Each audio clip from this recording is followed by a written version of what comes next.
The Pterodactyl, Tarik Skubal, might be back next week. Who will be the next top prospect to get the call? Join us today, where we provide you with the best players to stash on your watch list and IL on today's action-packed episode of Locked On Fantasy Baseball. You are Locked On Fantasy Baseball, your daily fantasy baseball podcast. Part of the Locked On Podcast Network, your team every day.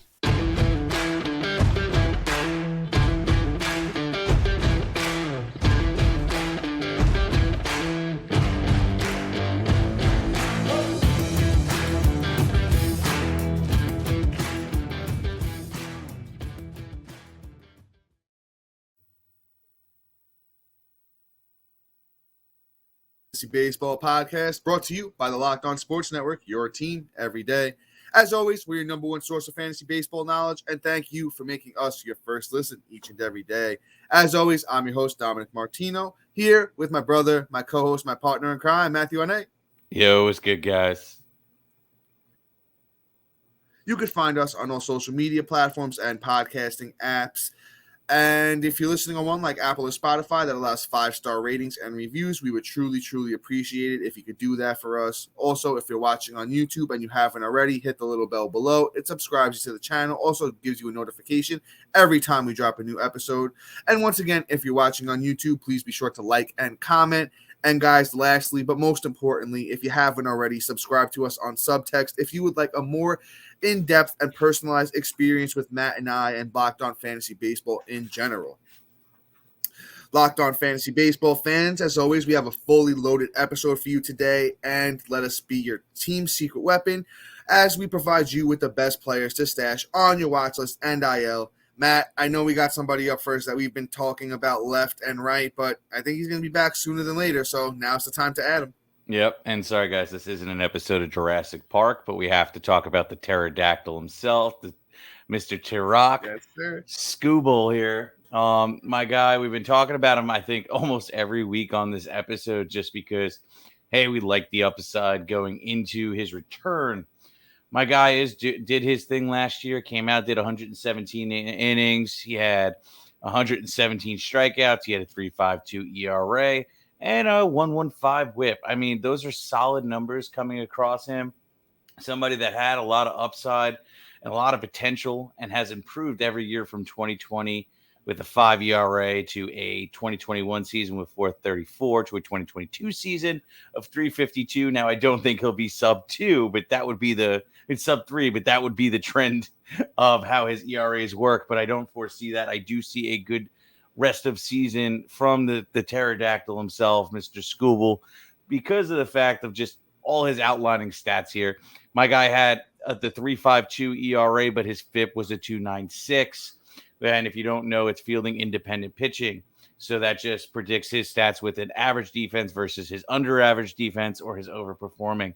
And he was underperforming his FIP. So that means that he was pitching above board. So there is upside for him to have a lower ERA. To keep that K per 9, Skubal has a lot of upside for you. And I think with the return that we're talking about possibly next week, you need to go and add him now right to your IL if you have the IL spot and just wait and see. And let's see what he does next week. There's no guarantees in anybody we're going to talk about today. But if we're picking one of the guys that's probably most likely to do so, it's probably Skubal. So definitely take a look and add Mr. Skubal, the Pterodactyl. Yeah, Matt, great take on Tarik, the Pterodactyl. Best nickname that I think you've come up with to date, and you've come up with a lot of good ones. So kudos to you, my brother. The thing with Skubal is, he's been dominating down in the minors so far. It's 10 innings across 4 starts, 16 strikeouts, only 1 walk. The velocity on his fastball is up. He's hitting around 96, 97 on the average, which is, up from where he was last year, around 94, 95. His breaking stuff was already kind of what, made him, a pretty highly touted prospect within the Detroit minor league system. So it's just at the point where he's 28% owned on Yahoo. He has one more start, which is going to come on Wednesday in AAA Toledo. And then he's on track to make his major league debut, and it looks like sometime next week, possibly against Oakland, maybe on the 4th of July. So he's going to be hyped up. You know, there's going to be a little bit of extra pep in his step. If he comes out against Oakland, man, I could see a big opening day game for Skubal and grab him now while he's 28% owned. And then if he comes out and does what we're predicting him to do, once again, Tarik Skubal, the Pterodactyl, then he's going to shoot up from 28% owned to 70, 80% owned, and you're going to have missed it. And we've been talking about him for weeks at this point, as Matt said, so add him now. Let's move on to another Detroit Tiger, and it's Riley Greene. Former number one prospect Riley Greene has a lot of upside to him. He's been absolutely, breaking out so far this year when he was healthy. The 6'3", 200-pound lefty, like I said, finally living up to the hype with the 296 batting average, 21 walks to 64 strikeouts. So, he's been taking a walk here and there, which, you love to see. He's got 5 homers, 18 RBIs, 6 steals, 29 runs.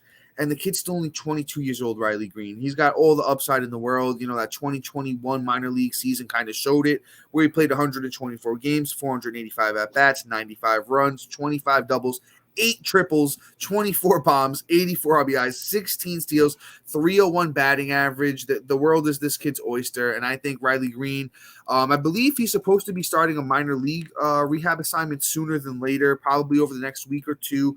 We could see Riley Greene back in, 2 weeks, and I think he's going to be back to his old self. He's 55% owned on Yahoo. I think you got to add Riley Greene now before everybody else starts seeing the news that, he's going to be, close to that rehab assignment, which the news came out today.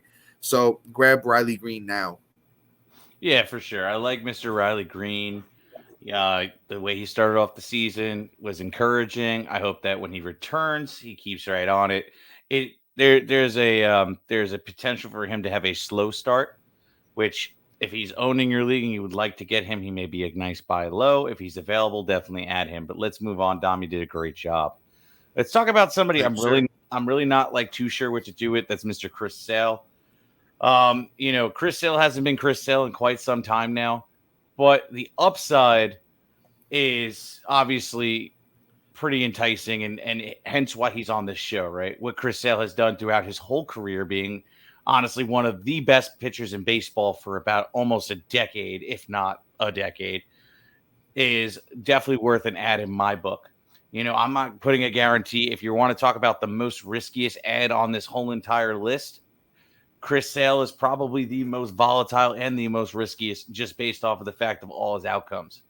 But I'm still one that's ready to peg a bet on it. I am willing to stash him. He is still 65% owned, so he's only out there in about 35% of leagues, but he's still worth talking about.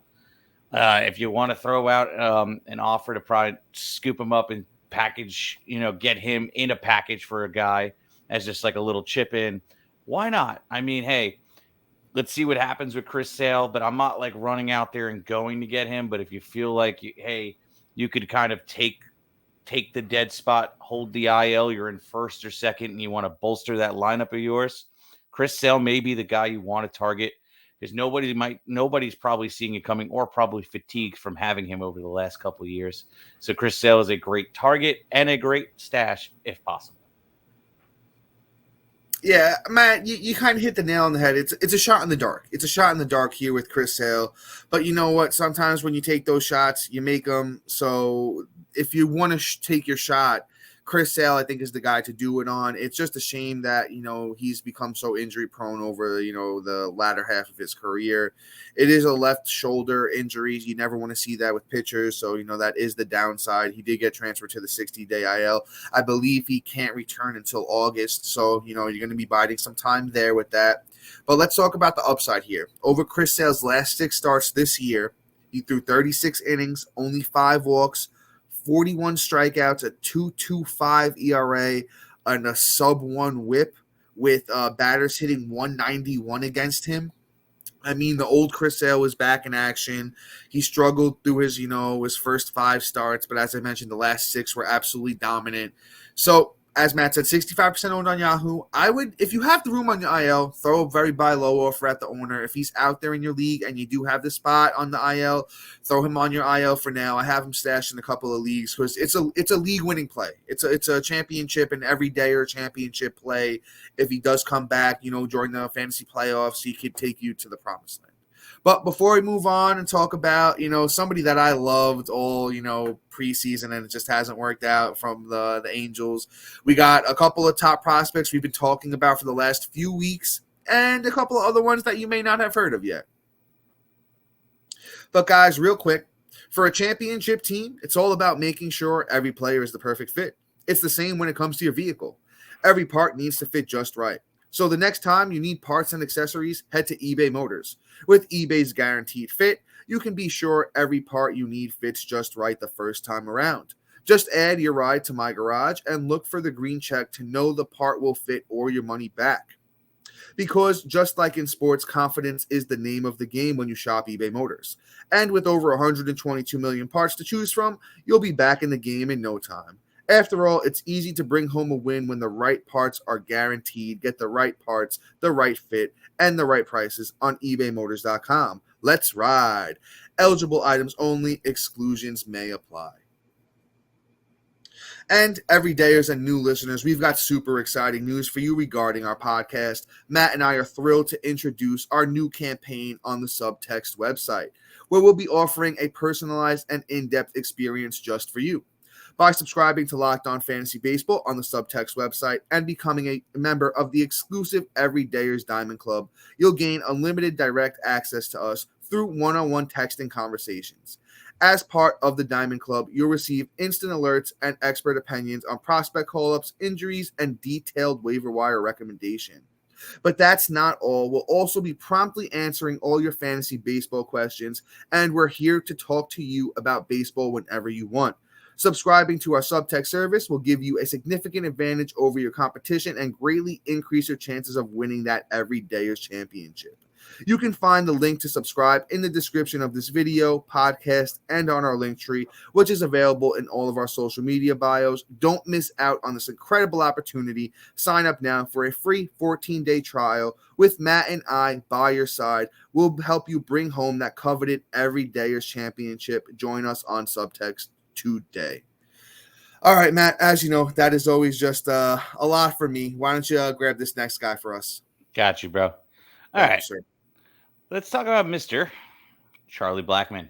Now, this is a deeper league stash. I'm honestly in, 10 and 12 team leagues. I'm really not looking at him in all honesty. But in, 14, 15 man and deeper leagues or leagues that where you have, all the standards plus 5 outfields, a corner infield, a middle infield. This is a guy that you really want to take a look at because even though it looks like he's completely deflated like a flat tire on the side of the road, he has been serviceable this year. This year, he's had 211 at bats. He's had 34 runs, 5 bombs, 26 rips, and batting .265. Now, if you go out there, he could be your 5th, 6th outfielder or your utility in a league that's deep. Hey, and you're getting somebody that's not killing your batting average, somebody that's chipping in runs and ribbies, and could possibly, do what he did last year and finish with 16 home runs. So that means he would have to hit 11 more, and that's and honestly, he's probably going to be back right after the All-Star break, if not a little bit towards the end of July. So, if he hits 11 home runs in that time frame, that means he's lighting your competition up during the playoffs, and that could be a nice little push to a deep league team. Now, again, deep league play kind of only, but hey, I feel like we don't do this that often, so I really did want to throw it out there and be like, hey, keep an eye out on him in the deep leagues. We're going to go deep on him. Yeah, Matt. I think Charlie Blackmon's a sneaky ad right now because, as you mentioned, if guys that have been playing fantasy for a while just know baseball, they know that Blackmon at 36 years old isn't what he used to be.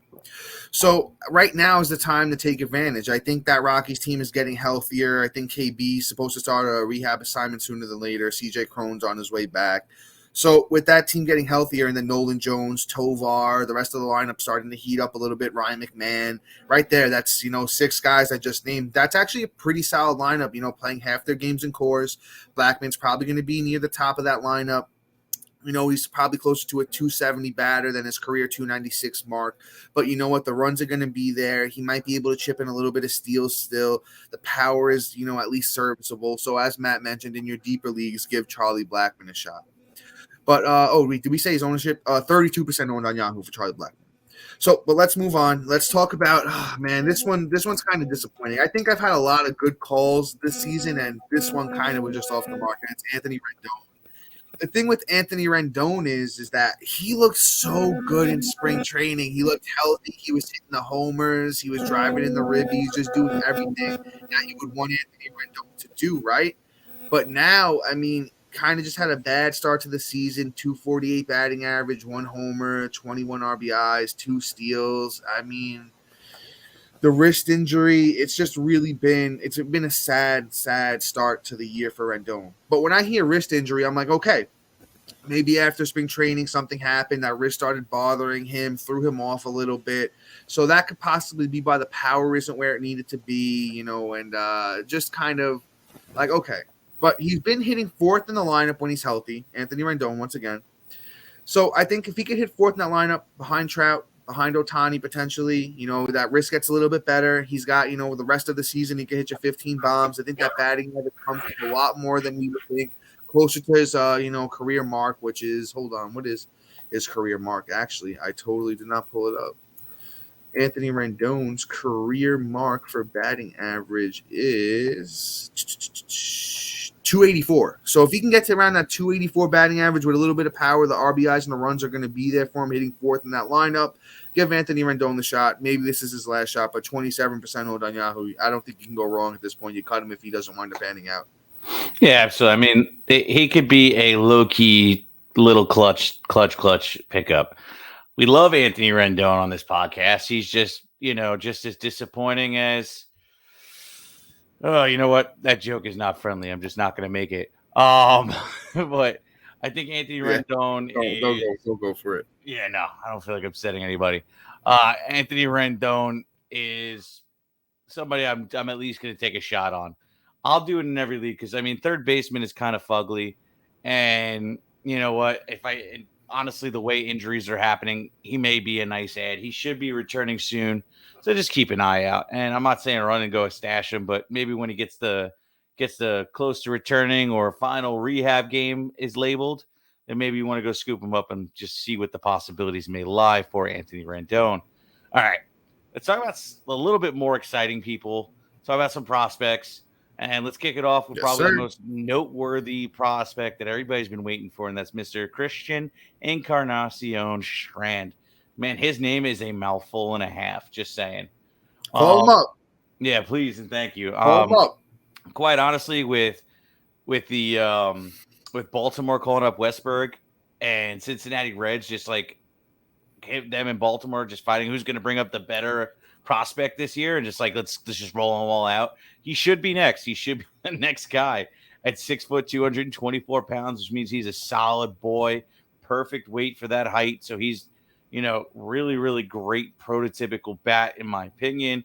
He's killing it this season too with 219 at bats, 48 runs, 15 doubles, a triple, 17 bombs, 49 ribs. A stolen base, he's not really a stolen base guy. He might chip you in like 8 to 10.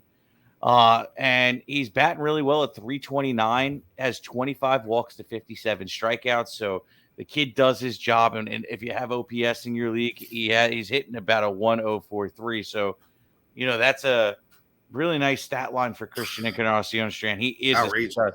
He's a stud, but, I want to see it translate in the bigs. I'm not going to say this kid's going to be the next Babe Ruth or the next big prospect because we've had a lot of good prospects this year. Honestly, we are very, very blessed this season for everybody hitting it left and right. So Encarnacion-Strand, I think, will join the ranks of guys we talk about as being probably one of the best classes of minor league players in general.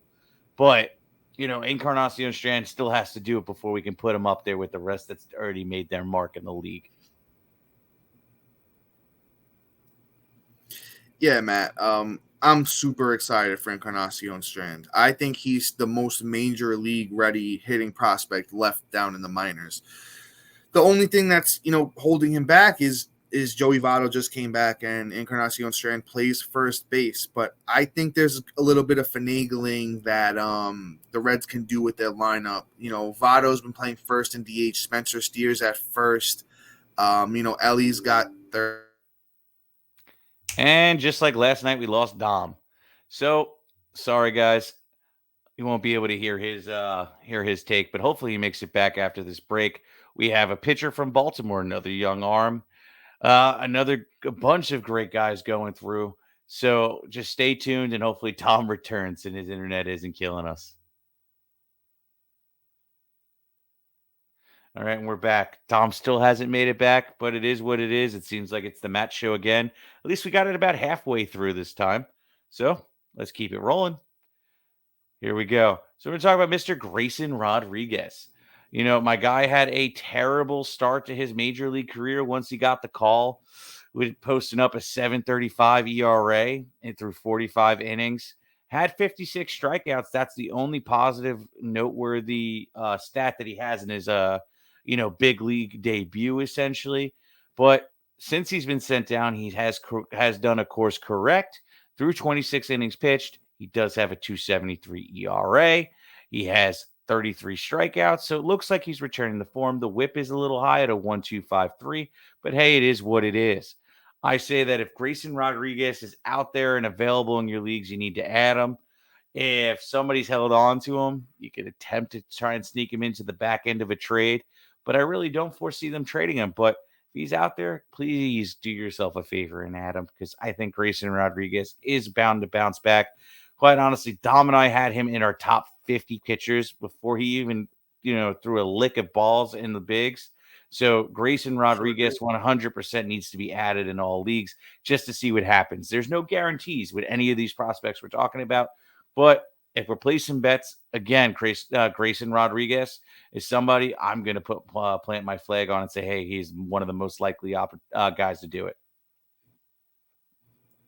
How we doing, Dom? Matt, and so yeah, I'm back. That was a little technical difficulties there. The internet's holding up though, so that's the one thing I'm happy about today. That was more of a me problem. But Grayson, over his last, his last 4 starts in the minors have been very stellar. 2 of those being double-digit strikeout games. He's really starting to get back in his zone. Sometimes we forget that these guys are human beings, and Grayson Rodriguez was the number 1 pitching prospect for a long time. So when you have that kind of hype around you, and then coming up to that Orioles team that's expected to be very good with all these young players, sometimes they get into their own heads. I'm not saying that's exactly the case with Grayson, but it could be the case with Grayson. He's 6'5", 230, great height and weight for a pitcher at the age of 23 years old here. It takes time. It takes time for guys to translate. I always say, especially this year with the bats and even the arms, Yuri, Tanner Bybee, a lot of the Bobby Miller, a lot of these young guys just have come up and translated this year, which has been great. I think we cut Grayson some slack and we say, hey, all right, you know what? He's that number 1 pitching prospect for a reason. 31% owned on Yahoo for Grayson. Once he gets a little bit closer, I'd say right after the All-Star break, we could see Grayson back up. Definitely worth the stash for now, just to see where things go, because I still firmly believe in Grayson Rodriguez. But let's keep things pushing. Let's move on to actually a Tampa Bay Rays prospect. Let's talk about Jonathan Aranda. Jonathan Aranda isn't somebody I'm super familiar with, so I'm gonna just talk what I know about him. First, second, and third eligible on Yahoo. He's been having a strong start to the season here. And I do want to pull up the Tampa Bay Rays depth chart here in a second for you guys, just to kind of see where they can, stash him into that lineup. But currently, let's do his stats, because that's what I have handy. His Aranda stats on the year: 62 games, 225 at-bats, 46 runs, 15 doubles, 12 homers, 48 RBIs. He's thrown in a steal, but he has that 338 batting average, which you love to see. And Aranda's kind of, been down in that minor league system for a long time, since 2016 as an 18-year-old. And he's constantly been progressing his way. He had a very, very good 2022 in the minors with 104 games, 403 at-bats, 71 runs, 26 doubles, 18 bombs, 85 RBAs, 4 steals, and a .318 batting average. So I personally think Aranda is going to be a little bit more of a batting average type of guy in that Rays lineup, which we all know is very, very good. He'll chip in some runs and RBIs. He doesn't really steal bases too much. But as brother Matt says, if you can get batting average off the waiver wire, that's definitely going to, boost your team. So I do have their roster resource pulled up here, and let's kind of try and see where he fits in. Taylor Walls has kind of been up and down at second base, so he could slide in there. They have Luke Raley at DH, who's been, mediocre, so he could slide in there. There are spots for him to slide in. So you know what? If the Rays say, hey, you know what, we need a couple of reinforcements here, I think we could see Jonathan Aranda once again after the All-Star break is where you see that next influx of prospects, coming into the bigs. So give Aranda a shot. 1% owned on Yahoo, by the way. Great take, Dom. Another guy I can't really speak too much of because I'm not as familiar with him either. But, I guess, hey, if they're hitting batting average, he's definitely worth a shot. Best thing you could do is have a guy that you could play on your players' off days and then give you a nice boost in your batting average category. And if they get anything else, you're happy, especially in those deep releases where I think he should be really added. In 10, 12-man leagues, I'm really not looking at him right off the bat unless he starts coming out here out of left field and doing some crazy stuff. But let's move on here. Let's talk about an exciting Mets prospect. Let's talk about Ronnie. Let me get the right pronunciation. Mauricio. I got it. Yeah. I got baseball reference. All right. I appreciate it. I was just trying to help. Yeah. Mauricio has been having a really nice season. It looks like he turned up the heat in the batting average category because he's batting about a 311, whereas in his best season in 2022, he batted about 259. He's about a 270 batting average, a career batting average. So I don't foresee the 311 being realistic. I think he'll be like a 250, 245 hitter in the bigs in my opinion, but the power is legit. Last year, he had 26 home runs. This year, he only has 11, but I think maybe they're working on something. This is what they do in the minors. They make you work on things. It's not just all, even level pegging, like they're playing their best at what they're good at, because that would be the bigs. Minor league is a learning process. It's a school almost at that point. But he is having a really solid season through 296 at-bats. He has 45 runs. He has 24 doubles. He has two triples. I already mentioned that 11 home runs, 43 ribbies, 12 stolen bases, with that 357 batting average.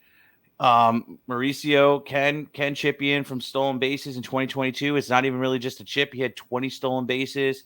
The year before that, about 11. So 20 is pretty high. I don't know if he's going to be a 20 stolen base guy in the bigs, but we shall see. But maybe 10 to 15 is really nice. And that's what a full season, I would say. If he does get the call tomorrow, hey, if he chips in 10, I'm really happy. If he lives up to the power, which I think that is 100% real, he could be a really nice, jump start to your lineup, especially if you're missing some power. Mauricio may be that guy that can give you that power boost. So definitely check him out. And if you're feeling inclined to stash him on your lineup for a couple weeks, go for it. I love Ronnie Mauricio, and I'm just going to chime in off of what you said, Matt. I remember hearing coming into spring training that he had made a couple of adjustments heading into this year. He had a monster spring training. Him and Brett Beatty were raking for the Mets coming into the season. And as you mentioned, the power is super, super legit, but he's fast. He's actually pretty fast for a big guy too. He's like 6'3", 222. He's like an Ellie De La Cruz light. I'm not saying he's going to come up and he's going to be Ellie. Nobody's going to come up and be Ellie. Ellie is a one-of-a-kind, once every 5-year type of player. But Ronnie Mauricio could be a light version of him where good power, good speed. He made adjustments, so the batting average is going to be plus as well. And then if he finds his way into that Mets lineup, the Mets lineup is, pretty solid. I think he could sneak in at DH. Daniel Vogelbach has kind of just, I don't know what they're doing with running Vogelbach out there every day. So, there is a spot for Mauricio. Mauricio's currently 11% owned on Yahoo. He's slowly moving up there. I know we've talked about him once or twice. But if you're feeling inclined, you want a piece of that Mets lineup, go and give Mauricio the chance. let's move on to our last guy here, and I'm going to try and keep this one short and sweet for you guys. Let's talk about somebody that you may have never heard of, Ceddane Rafaela for the Boston Red Sox. Now, this kid Rafaela is pretty solid. You know, he's got that Jose Altuve build at 5'9", 165.